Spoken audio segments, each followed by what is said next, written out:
Hello, good evening, happy Thursday, and today we're doing another instalment of the Women Who Write Books series on Instagram Live, where I talk to UK-based authors about their writing process. So this evening we'll be joined by Jessica Jones, who has written a book who's published a book recently called Own It.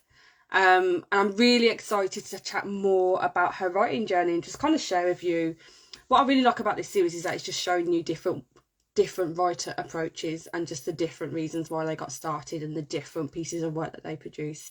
Let me know when you're in the room or on the live watching. Comment, let me know how you are, how your day's been while we wait for our lovely Jess to join us. Hey, how have you been? How are you all?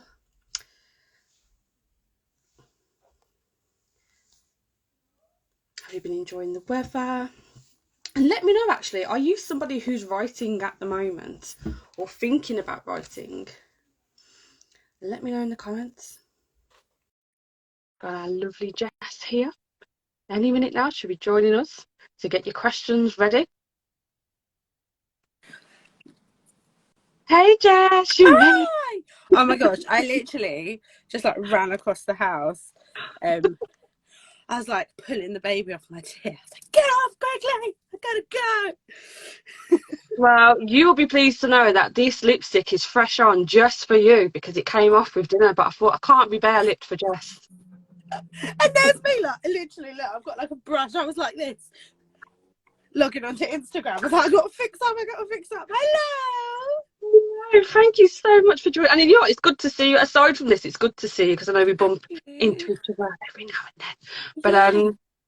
thank you so much for joining Women Who Write Books. So I'm really pleased that you wrote a book so you could be part of this series because I think you're amazing. But for those who don't already know you, who are you and where are you based? Why did I have to think about that?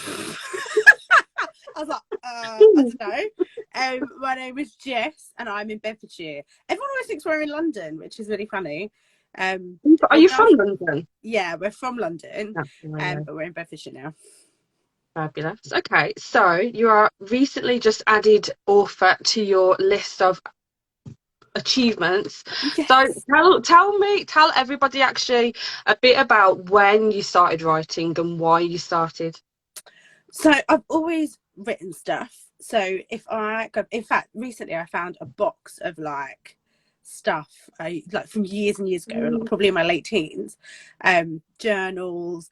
I used to write poetry, anything that just came. I used to write all the time. Mm. Also, I don't know why I thought that my life was a movie, but I was reading back some of the journals and they were making me cringe. I was like, oh, I saw so and so and he looks so buff today. I was I definitely love not that.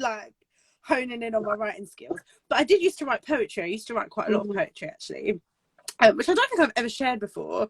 I've never shared any of the poetry, but I don't think I ever shared that I even wrote that. And I found an old laptop, and when I mean old, it's like a VTech purple, Can't even I get must them have, anymore old. oh my gosh, so old. And I wrote loads of stuff on there. I used to write a lot about being mixed. Mm. I write a lot about identity. So I've always written, and then I started a blog. So obviously I wrote blog posts and stuff. And then that's kind of transformed. And I always wanted to write a book, and I'd never really started writing it before I kind of got a book deal and stuff. But someone always said to me, if something amazing comes to you, write Mm. it down.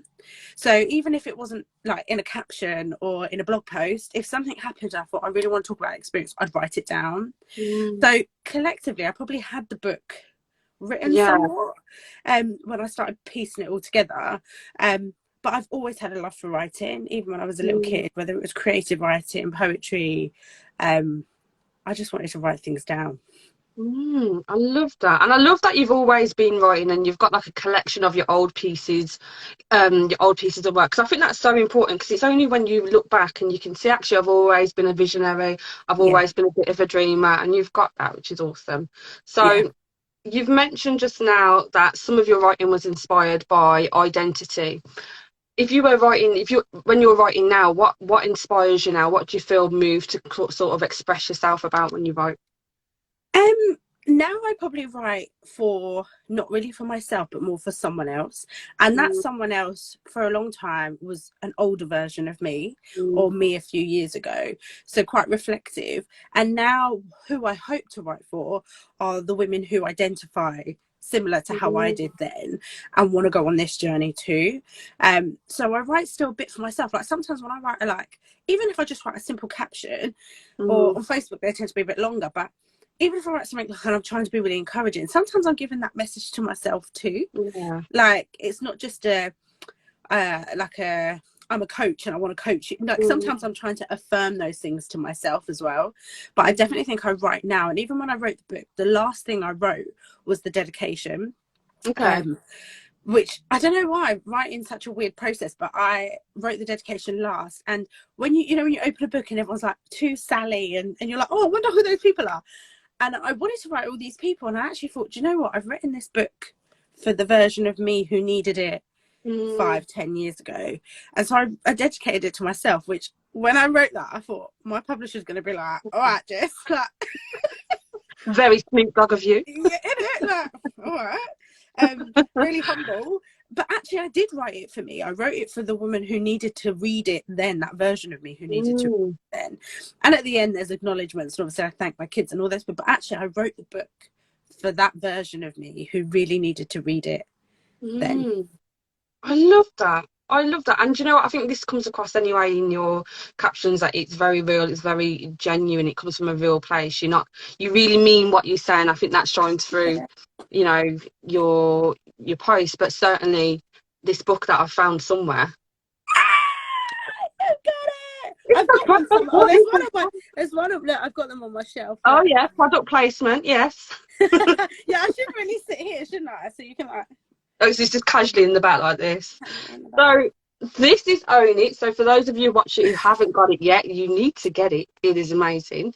It's written by our lovely Jess. Yeah. So tell us about Own It. Like, I'm not surprised that you've written this book based on your content. So I'm not surprised at all. I feel like this is very on brand, but it's very you. But tell us about it. Like, what was the process? What was the idea? Anything that you want to tell us? So funny enough, so I was approached by a publisher a few years before this book, so a few years ago, Mm, um, and they were like, "We really love you. We love you're like, what you're about. We'd love you to write a book about confidence and body confidence and stuff." And I was like, "Oh my gosh, what a dream!" Like, yes.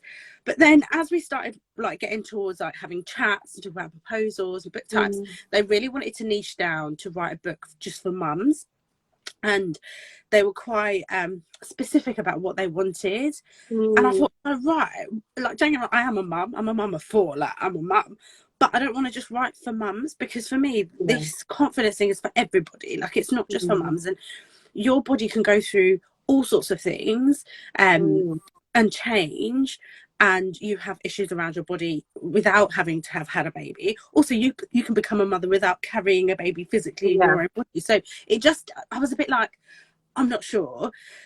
And something in me just said, don't. Maybe it's not now. But how do you mm, say no to an opportunity that you're like, you really yeah. want? And I Mm, really wanted it. And I just thought, oh, no, I'm not sure it's the right time. So it fizzled, and I just said, it was like, no. And I was kicking myself because I thought, oh my gosh, why did I do that? And then I got approached again, probably a year later, and it was about this book. And I was like, they were kind of really free. The editor who approached me, Beth, she's amazing. She even lives local to me. So we met up for a coffee, like, definitely. which was just amazing. And she was totally my vibe. I hit off with her straight Mm, away. And they were really like free and encouraging about just write how you want to write. Like, this is mm, going to be whatever you want it to be, but we really think there's something here. Um, and I had written on a post-it note in, I think it was 2018. I've got it somewhere. And I wrote "The Fat Girl Who Owned It" on it. And I put it like book. That was what I wanted to call my book. And okay. I put it on my vision board. And then I always have book pins on my vision board and stuff, like, Mm, best number one bestseller, all that sort of stuff. I love And that. Beth said to me, "You're always someone who owns it, like it's such a thing." And I was like, "Oh my gosh, I wrote that on this post-it note." And then Own It just became the title, and it felt so natural. And then I realized that it meant so much more than just like, confidence means so much more to me than just wearing a bikini or like being on the beach.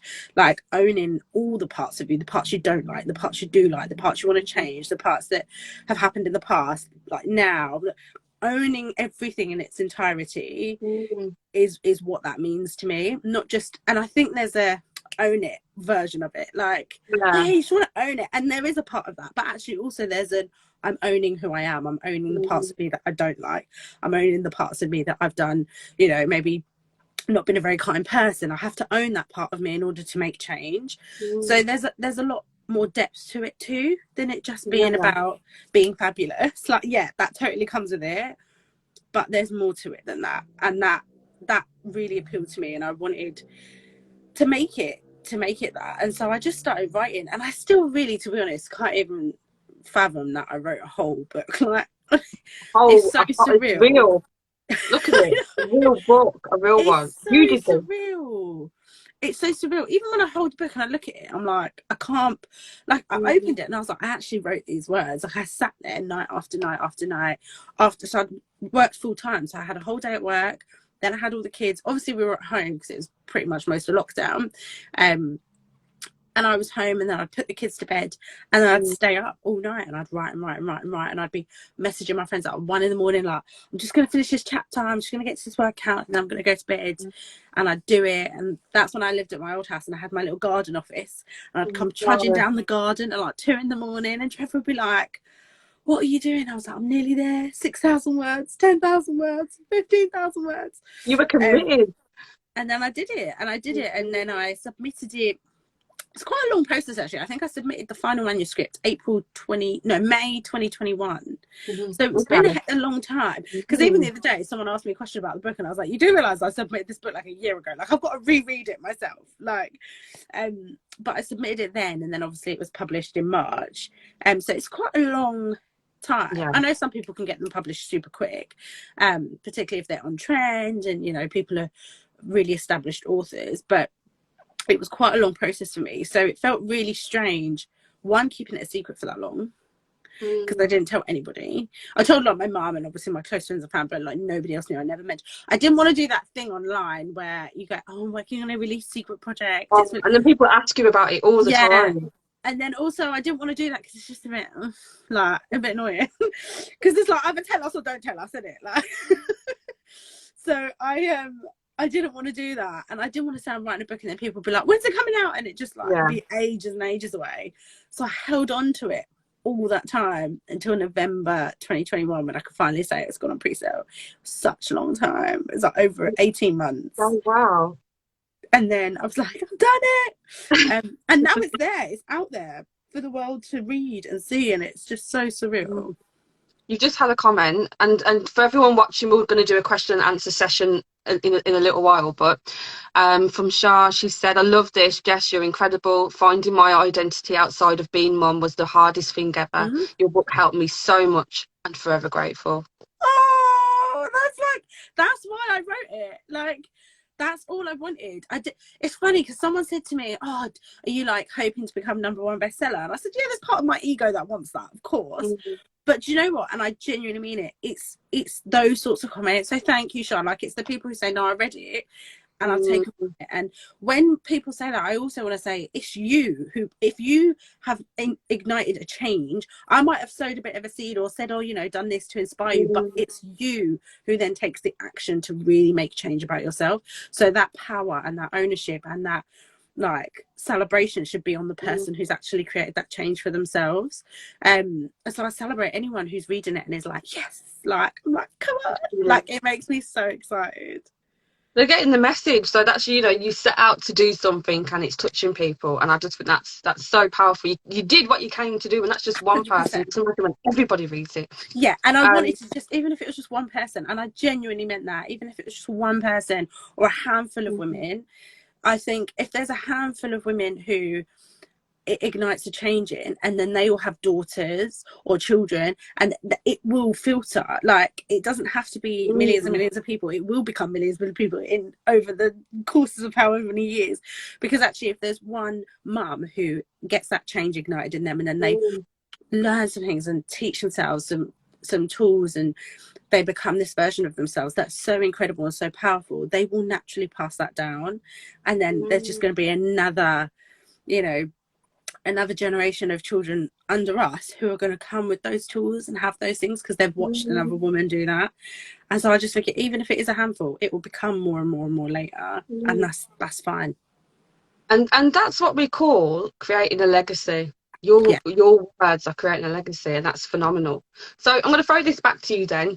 Yeah. So hold on, yeah, I've got like a list of questions that's within eyeline, because otherwise I will wander off and we'll be talking about Aldi in a minute. So Oh, don't. I've got some good yeah, little so, in the middle the other day.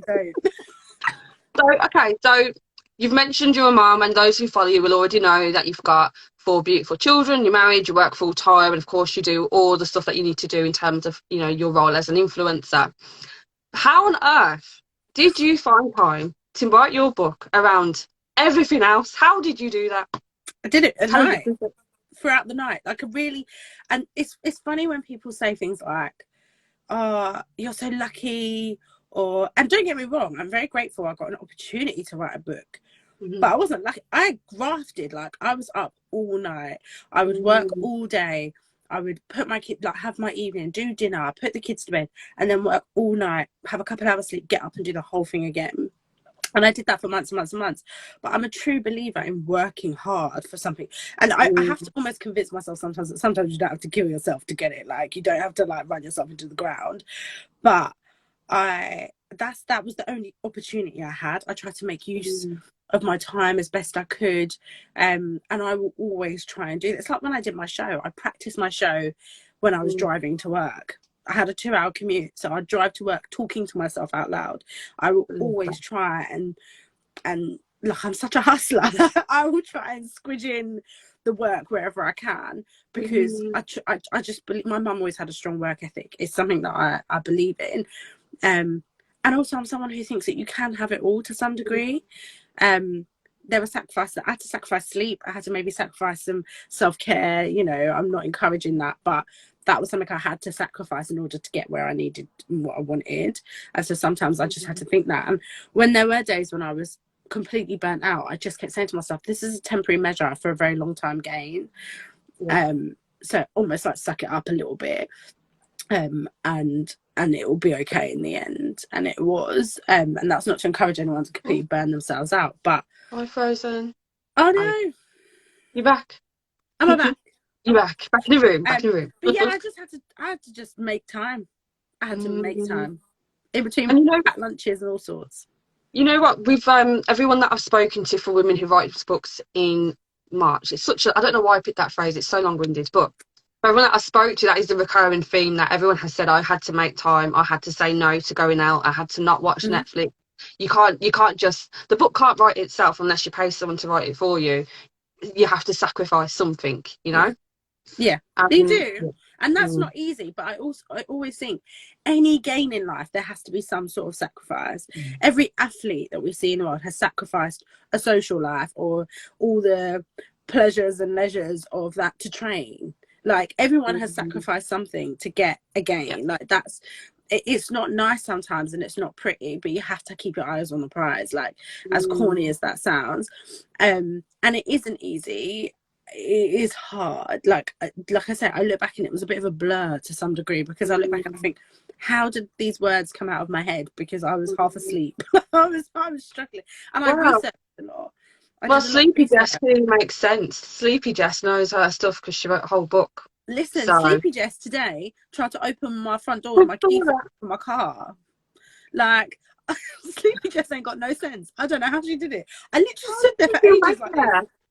Even Trevor said to me, but the car fob doesn't even open the car door. It just unlocks it. So what were you expecting? I was like, I don't even know. I was tired.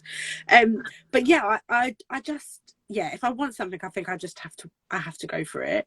And I tell myself that over and over again, like, it's just got to be done in this moment. But it's temporary. Yeah. That sacrifice or the pain or the stress you're feeling is temporary. And also, I think there's such a great reward when you know you've worked so hard for it, when you know that so much sacrifice has come for it. And even when I was working, like, my client at the time was like, are you okay? I was like, yeah, I got to chapter 6 yesterday. Like, it's like, okay, you're doing all right. And so I was very lucky. I had really supportive people who supported that journey for me. But ultimately, it's a sacrifice. It's sleepless nights and it's no Netflix and it's getting it done. But you are so right. It's about when you know that it's going to be temporary and you've got that really strong vision because you're so clear on what you want it to be and what you're doing. It's like it's worth it. So the Yeah, effort that you're putting in, yeah. you get it tenfold. So I'm going to throw this back to you then. So you've written this book. It was a blur. But what has writing your book taught you about yourself? That I can get things done and I can do hard things. Also, that I'm far more intellectual than I thought I was.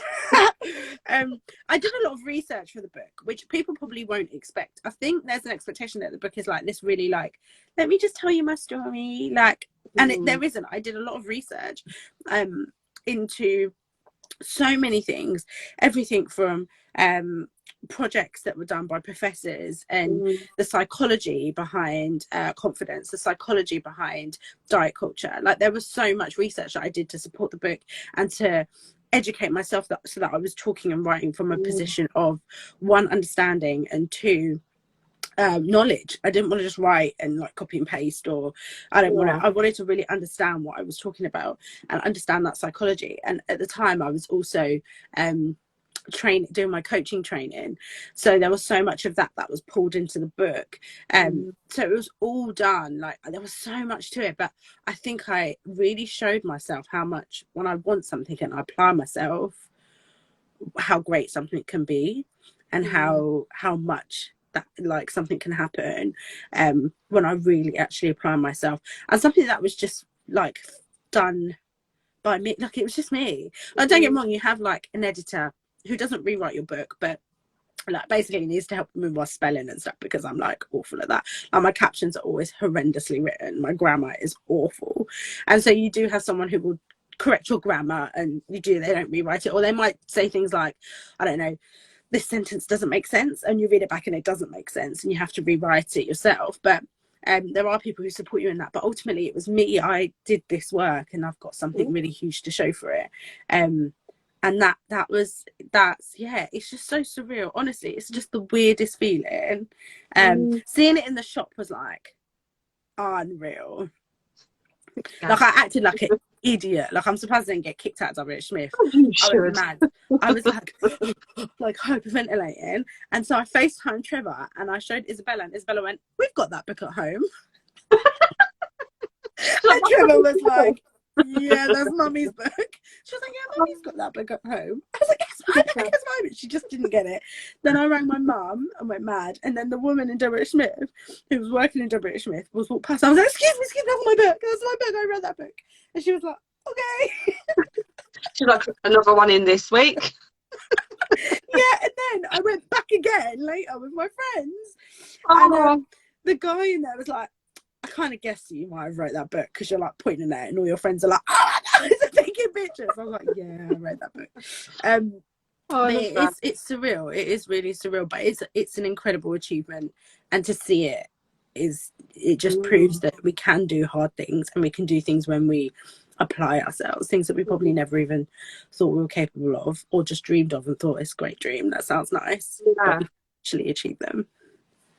So my next question to you then is, and it's not on the list of questions that I sent to you, but and it's not very provocative or anything like that. It's not rude, but so you've mentioned that you've done your research in the book as well, so it's your perspective, but also backed up by research, like you've said, but also a bit of your story in there as well. And I just want to know if there is any part of your book that was really difficult or challenging for you to write. There were parts of it. There's one bit where I talk about, basically I admit to being a bit of a bitch, like, and a bit of a cow, and I talk about how I projected so much of my own insecurities onto other people.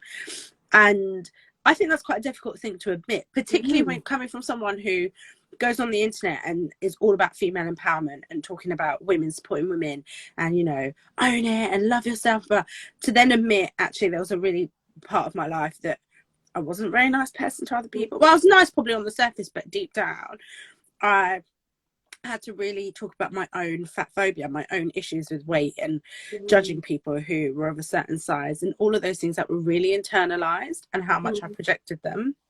And I felt, part of me questioned, do I even admit this? Because are people then gonna, do I almost discredit myself by admitting it? But then I'm also not being authentic if I don't. And I would rather be authentic and someone go, oh, like, forget it then, because I'd rather someone think that based on complete honesty than not be honest, and people probably think that anyway. Like, so what's the point?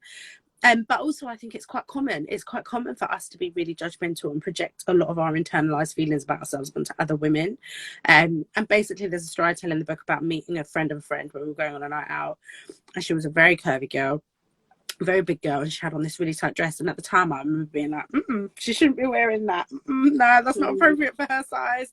And I'd never said that out loud. I would never have said that to anybody, but in my head that's what I thought. And realized that actually it was because I probably wanted to wear that dress. I wish I had the confidence. I wish I could have worn something like that. And actually I really had to dig into understanding, why did I think it was inappropriate for her to wear that at her size? Where did I learn that? Who taught me that if you're over a certain size you couldn't wear something? Where did I even learn that? And so I had to really address those things.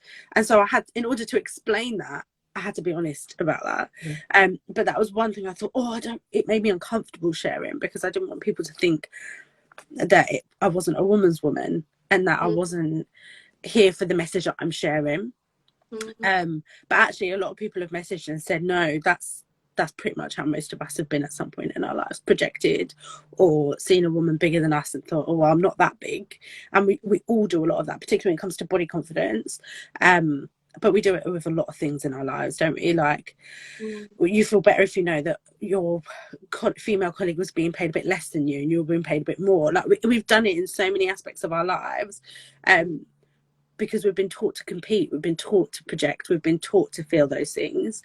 And to actually understand them and break them down, you need to admit them to yourself and become self-aware enough to know that that's what you're doing in the first place.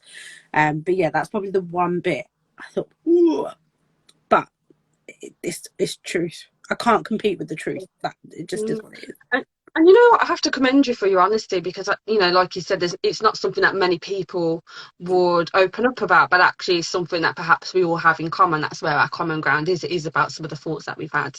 But also I think it's really key in what you're saying, that it's not about showing up perfect, but showing up human. This is me. And I love that. I just think that's so real. And I think that's probably why as well so many people will connect with that, because you said it and your world didn't change because you said, you know what, this is a part of, this is where I've been, this is how I felt. You were just honest about it.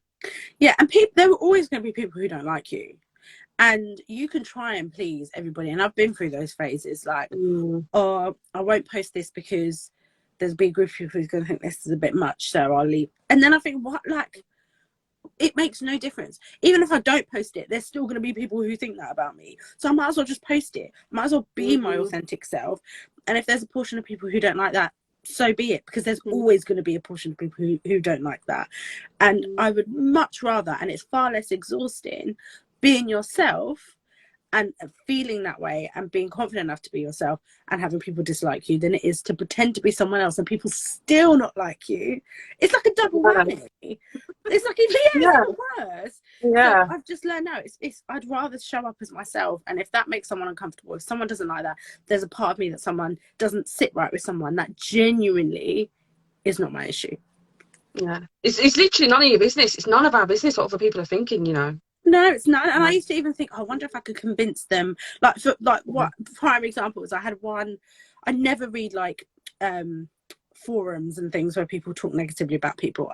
It's not my thing. I don't really care. I find it, no, I don't want to say narcissistic, but like, I don't want to know what everyone's saying about me. Like, it's fine, good things or bad things, I just don't want to know. And for me, it's a little bit like putting your hands in an oven that you know is hot, like, you know it's going to hurt. But someone did send me a screenshot once years ago, and it says something about basically moaning that I always give my kids takeaways and stuff, because like maybe for a few weeks in a row, I'd done a poll like, shall we get Chinese or pizza or something on Instagram?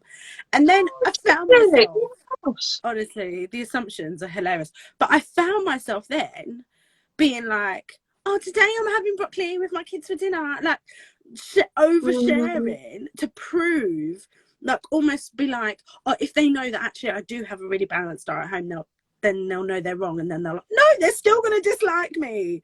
So Oh my like, gosh. People it's have so got time. silly. Yeah, so share what you want to share and be who you want to be, and anybody else who doesn't align with that, not your business. Not your business. Just keep it moving, and it's far less energy to. It's just exhausting trying to beat anybody else but yourself. It really is. And you don't need to be, because who you are is more than good enough. So More than good enough. okay, so we're going to move on to question and answers shortly, everyone. So those of you who are watching, start thinking about what your questions might be, and we'll get to them in the comments. I've just got a couple of more questions for you, Jess. Yeah. So not just about the book, which I'll keep holding up. I do really like the colour. I like the colour scheme, but I wanted something that would look different on the shelf. Yeah, I wanted something that looked completely different on the shelf and would like totally stand out. And plus, I love a bit of leather. It's very you, I have to say. I do like it a lot, actually. Everyone says that. It is very you, Jess. I don't know why, but it speaks to me. But okay, so when people come across your writing for the first time, whether or not it's the book, your blog post, or something else that you've written somewhere, or your social media posts, what do you want their takeaway to be? Like, I'm their friend, just giving them a bit of a pep talk. And I hope that people get that vibe from me. The one thing I hope that people see is that, and not everyone will relate, but it's that relatable voice, and that I hopefully will say something or talk about something that some people go, oh yeah, like, I'm so glad someone else said that, or I'm so glad someone else does that or feels that way. And that's what I hope they either feel like they can really relate, or they're getting a pep talk from their mate.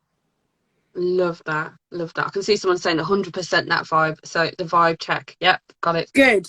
That's I can't see the comments on my thing. It's not coming up. Don't worry. People are saying nice things. I'll read them out to you though. If they're not, I can't see them anyway.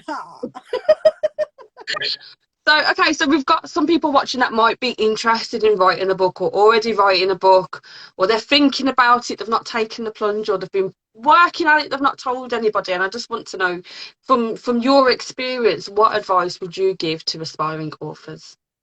Have a really good proposal.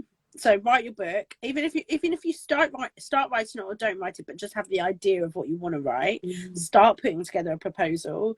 Don't discount yourself because you're not an influencer or haven't got a follower, because that's actually, in the publishing world, that's somewhat irrelevant. Because it's a very different world to social media. And so I think it's really funny when people are like, oh, she only got a book because she's an influencer, or someone only got a book. And I think, well, yeah, there's a portion of it that they think there's obviously an audience there for it and an appetite for it.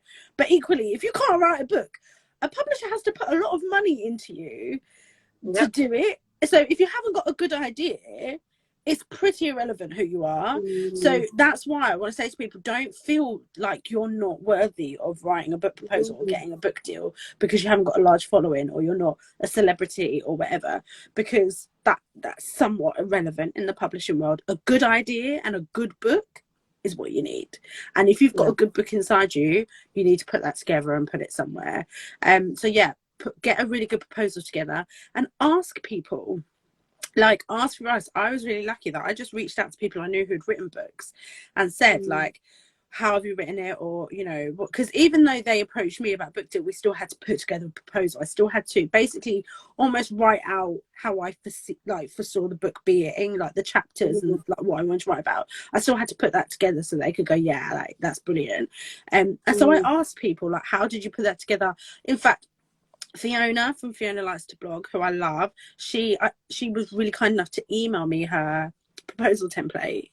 And like, I just asked people, I think, don't be afraid to say, like, because I didn't know what a proposal looked like, a template looked like. I had no idea. Or even like, I remember saying to my publisher, so do I just type it out on Word? Like, I was so like confused about like, where do I write the book? I don't know what I imagined that process to look like. But I was like, what, I just type it in Word? Like a school project? Like, I just type, and she was like, yeah, what else do you think happens? I was like, I don't know if you sent me a typewriter, like, I have no idea. But I think ask those questions, like, don't be afraid to ask those questions. Like, what did your proposal look like, or what's the layout of it, or do you have any contacts? Like, ask people. But the most important thing is get your ideas down. And feel encouraged enough to know that it doesn't matter about numbers and people and status. Just a good book and a good idea, if it's in you, the right publisher will scoop it up, and it will do well. So yeah, just get it down and do it, and don't be afraid to ask questions to those who you know have maybe been on that journey, and you just want some idea or help or guidance, because if you haven't done it before, you're not expected to know. This is it. But I love that you're not afraid to find out. I love that you don't just stay not knowing and think, well, I'm not going to do it then. You actually think, no, actually, I want to do this. Let me go and see someone and who that's the knows hard what bit, they're isn't it? doing. Because that's what stops so many of us doing stuff, is we think, well, I don't know anyone. What is stopping you from tweeting your favorite author and asking them? Like, what is stopping you from sliding into someone's DMs? You might not get a reply. No one's, they don't have to give you their time. They don't have to do that. Don't feel entitled to that. But equally, there will be someone who responds and says, oh, you know what, I did it like this, or this is what I've done, or there will be people out there who can help. So seek out that information. Don't let the lack of knowledge that you can easily source, or you could source, maybe not easily in all the time, but I shouldn't use that so freely, but don't let the lack of knowledge that you could source stop you from doing something, because you're gonna kick yourself when you realize it was a tweet away or an email away, or what's stopping you from emailing a publisher and saying, what do you look for in writers, or do you think there's a gap in the market at the moment, and seeing if your idea fits in that, and again, you might not get a response, but you might. Yeah, exactly. And if you don't get a response, you're no worse off. You literally What have you worse lost? off. Absolutely nothing, apart from a few minutes maybe typing out an email, or a few seconds, or time, maybe an hour drafting emails, whatever. It's just time we can recoup that, we can do it, but it's opportunity that you could potentially gain. So I think don't be afraid to ask those questions. And I YouTubed a lot, I Googled a lot. If I don't know something, I'm going to try and find that information out. And also, I just got no shame. So if I look a bit stupid, I look a bit stupid. I don't care. Because if I didn't ask those questions, I wouldn't have written it. Exactly. I can imagine just not asking my publisher what to do, and then her just being like, so where's your book? And being like, I didn't know where to type it, like, or handwriting it, or like, do you know what I mean? Like some of those really silly questions that most people listening are probably like, obviously, Jess, you type it on Word. But I didn't know if there was like a portal, or that you save it and it's encrypted, or all these. I had no idea that you just typed it on Word. But I had to ask, and it is what it is, but it was written. Oh, brilliant. And some really great tangible tips there as well for those of you watching who are thinking about this or doing this. Just send the email, send the tweet, just take a chance. Because the best possible version is, the best possible response is that you're going to get the help that you need. The worst case scenario, you don't, but you're not worse off. You're still where you started, which is not a bad place to be. No, exactly. So, for everyone watching, we've got a little bit of time left where Jess will answer some of your questions. You've heard her talk about the process of writing her book, what she's put in it, her inspiration, a bit of her journey. So if you've got a question for her, throw it in the comments and I'll read them out. And I'm just going to scroll through because we've had some already. If I can find them. Someone said, thank you so much for your advice. I'll send you my book one day. Send it to me. I'm down. You know how much I love reading. Oh my gosh. Although maybe send it to me in 2023, because I've got about 6,000 books on my list right now. Because every time someone recommends a book, I'm like, okay. Order it. Sarah said, you are so relatable. You make me laugh so hard at times. Oh, good. That's what I want. We all need a laugh, man. I haven't got time to be. Do you know what? Someone commented on my thing the other day. I wore that top with a stain on it. And they commented, like, why would you wear a top with a stain? I was like, why wouldn't I? It was clean. But I saw that and I loved that because I thought, that's so real. The top was clean. It had been in the wash, but it's a stain that won't come out. So it's not like I picked up a dirty top. And even then, I picked up plenty of dirty tops and whacked them on school in the school run. Like, it is what it is. You know what? One of my favourite reels of you that you did recently was the one with the holy knickers, and I was like, oh my god, yes, because I was like, confirmation, Annika, you are normal. You don't Who need to ain't feel got the big old lie. granny pants with a hole up where the seam is just mash up and the elastic, because they're cheap mash up knickers Yeah, and the elastic. And do you know what? I was going to edit it out because I was like, what, how? And I thought, no. And even if there's no one in the world who has that, which I know there probably is someone, then but that's me. Like, there's yeah, nothing, it's like the other day I looked so mash and I saw everybody in there now and two incredible women who follow me on here who were like, oh, I follow you on Instagram. And I was like, they must be looking at me thinking, should I look like this on the screen? Because I was like, oh, like half asleep. But I thought, but this is just real life. Like, there's no airs and graces. And the more we do that, the less we're all trying to perform. Like, because I hate the one thing I really hate is when people go, oh, Instagram's not real. You know, yes, it is real. We choose what we put on here. So don't tell me it's not real. Of course it's real. Like, but you're choosing to put something that's different or distorted or not real. yeah, But it is real if we make it that way. We have that exactly. choice. So there's no point people going, oh, Instagram's not real, and then put up a filtered picture. It depends on who you follow as well. So if you don't Mm. follow people who are showing different bits of their life, then all you're going to think is that people are just posting when they go to Jamaica. They're not posting when they've not paid the water bill, you know. So it does that as well. But we've all been there. Okay, we've got some questions. I keep losing the comments. Okay, so one I've got from Amy is, Jess, what's the best piece of life advice that you've ever received? Ooh. Best piece of advice, and I always come back to it, and I wrote a whole chapter about it in my book, and I talked about it in my show, and you were there. It's from my friend Emma, Oh. when she just said, all those things that you're worrying about will not matter when you run out of time. They're not going to matter. So just don't worry about them. The number on your clothes, the what so and so is going to think of me, what if I fail, what, all of those things, if there was like a clock ticking and you needed to we wouldn't worry about them. We would just get it done, wouldn't we?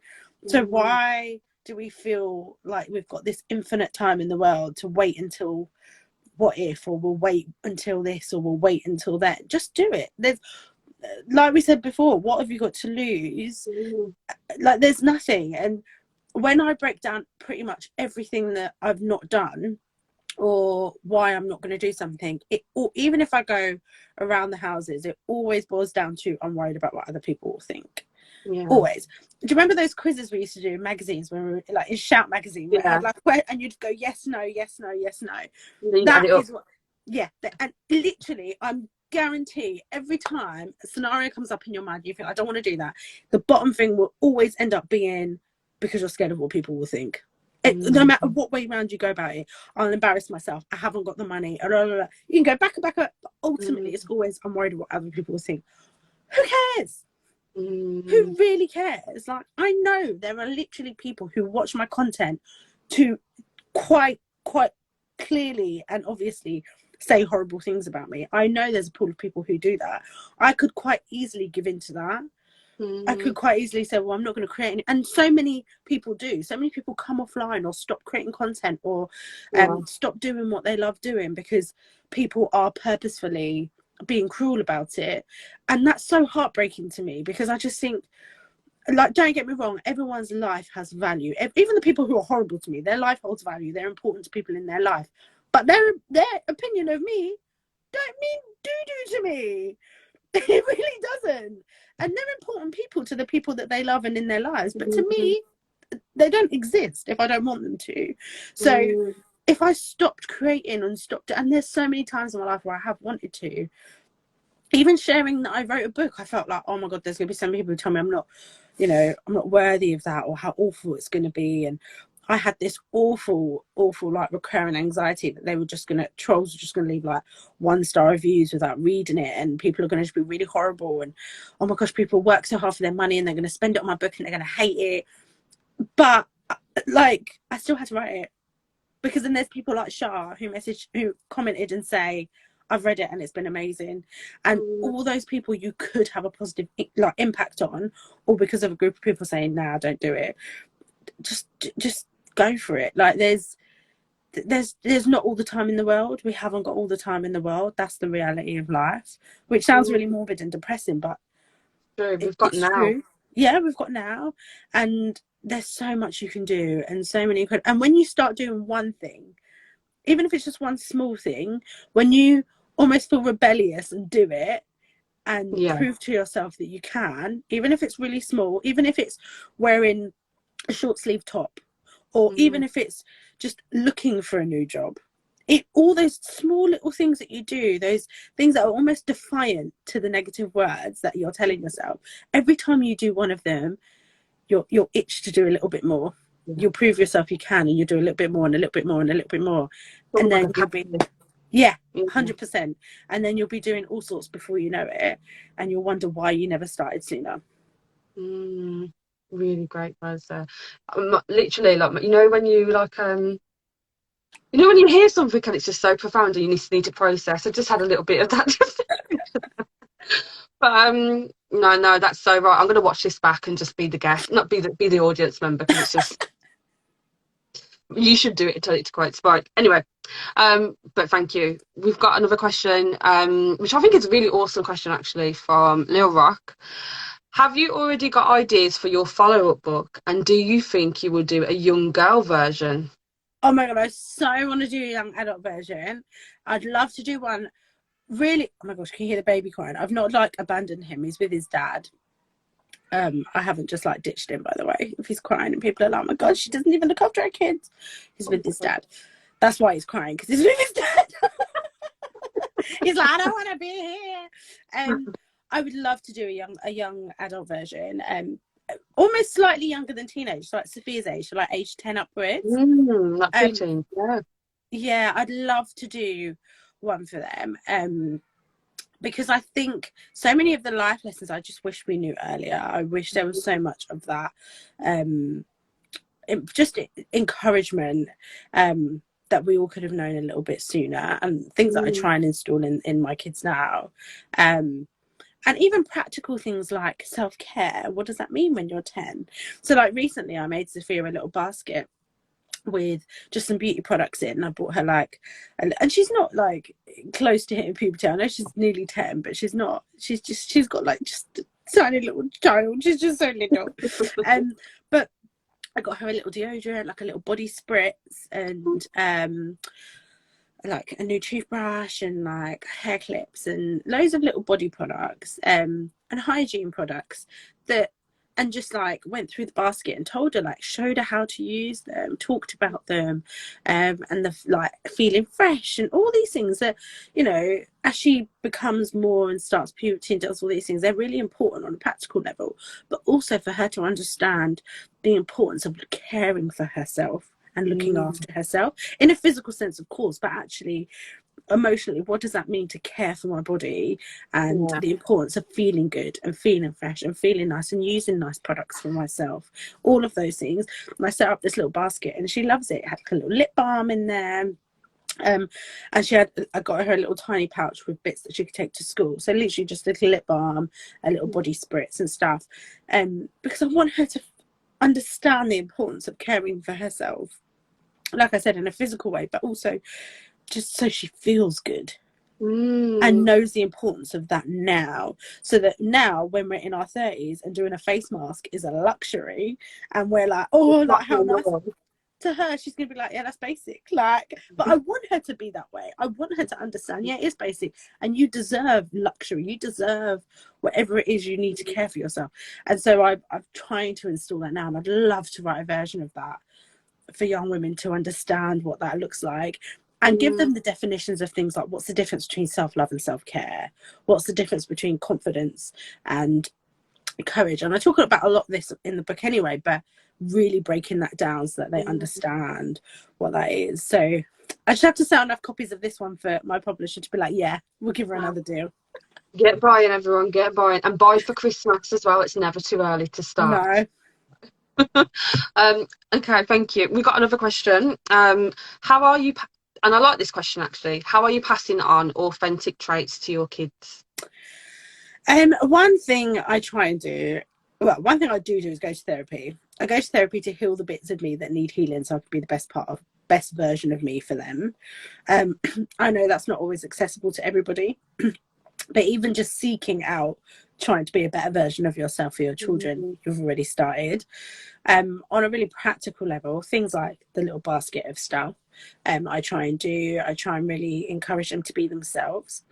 I've really tried to step away from really old school parenting. One of the key things for me in this house is that children are seen and heard, because back in the day it was like children are to be seen and not heard. You know, we'd never question an adult about a decision making process, a decision. We'd never question, because it'd be seen as impolite or rude or disrespectful. And actually, I've really had to teach myself that if she questions me, she's not being disrespectful, she's being inquisitive. And she has the right to question. And actually, I want her to question me, because when she goes out into the big wide world, I want her to be able to question other people about how they're treating her or why they're treating her a certain way. And if she can question me about that, she can go out and question anybody else. And so a lot of that, though, when you've got to teach your children that, you have to let go of so much of your own ego, because part of me sometimes wants to be like, who do you think you're talking to? Yeah. Like, are you mad? You know, when you've got daughters, right? Because I've got daughters as well, and you know, like you've taught them to use their voice, you've taught them to be direct, and you've taught them to ask questions, right? And you're like, I'm doing a good job, and then you're faced with the good job that you're doing, And the and pain. you're just like, wow, Why? It's hard. You have to be so prepared for that. yeah. You have to be prepared for that. So I think definitely if you're passing that on, and I don't think you have to be a parent to pass those on. If you've got any young person in your life, you could be an aunt, you could be a friend of someone who's got children. Don't discredit yourself as not being a person of influence for a young person just because you're not a parent. But I think that is just, you have to get comfortable with being uncomfortable when being questioned and stuff in order to install those things in them, those really core principles. And then the last thing is lead by example. I lead by example. I hope that they see mummy really wanted to write a book and then she wrote a book.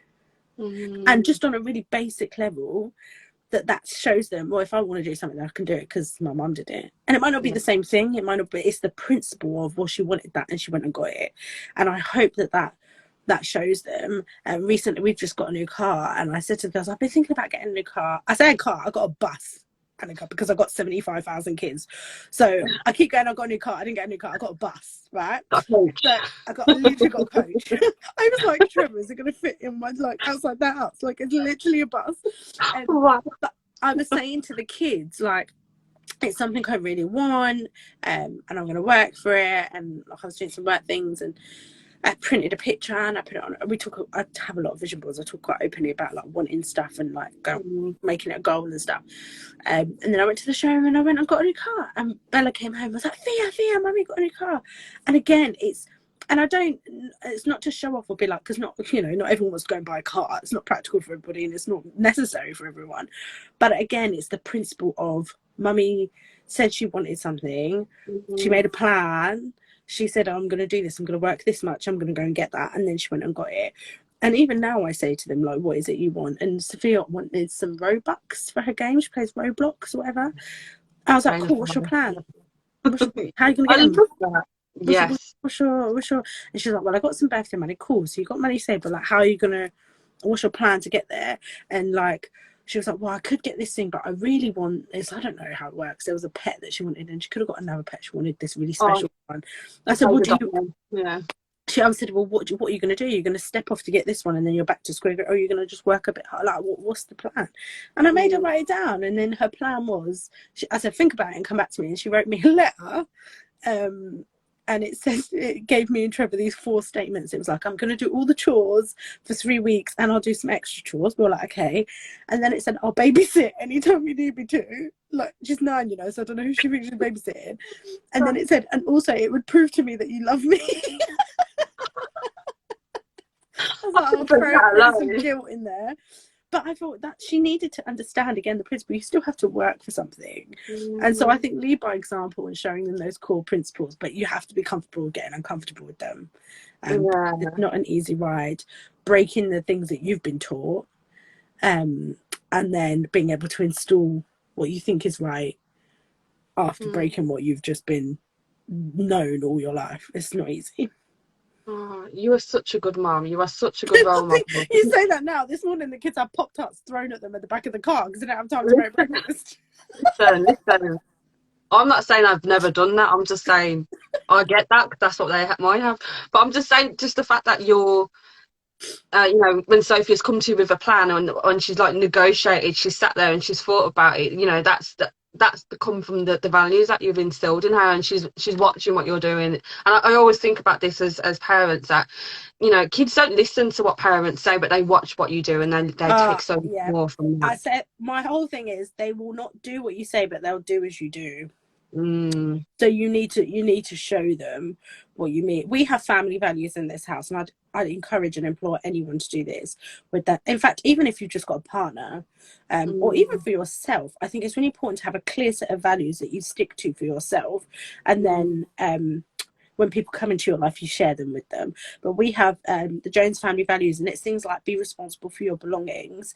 mm, I think one of them is um, something like be encouraged and don't be disheartened. We've got loads of them. We came up with them together in lockdown. We kind of all talked about what's really important to us and then wrote them down. And we've got those core values. I think it's important for the children to see them.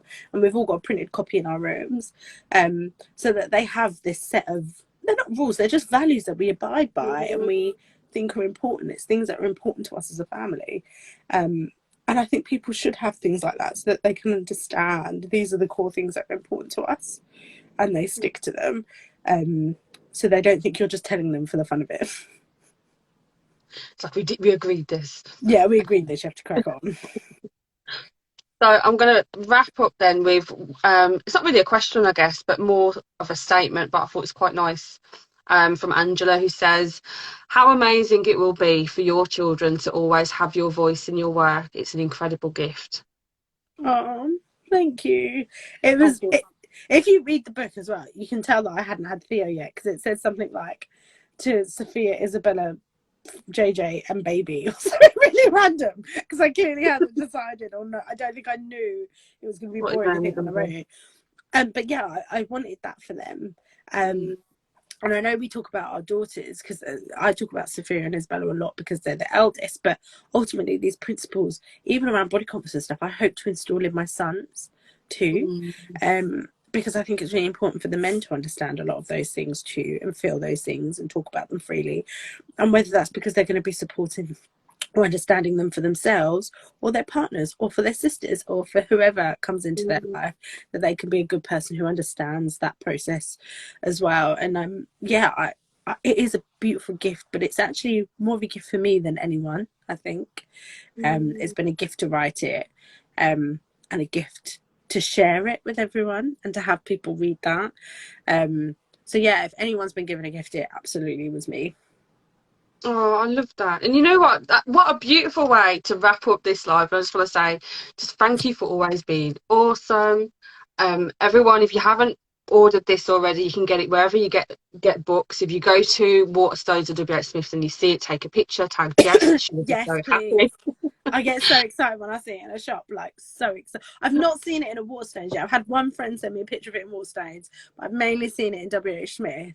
But when I did go to the counter in Waterstones, it was sold out. They said it was sold out. They only had like 3 or 4 copies, but it Yeah, but sold it's out. still sold out. And then I was like, and Sophia was like, "That's so good." And then the guy said, "Oh, do you know the author?" And Sophia was like, I was like, it's me.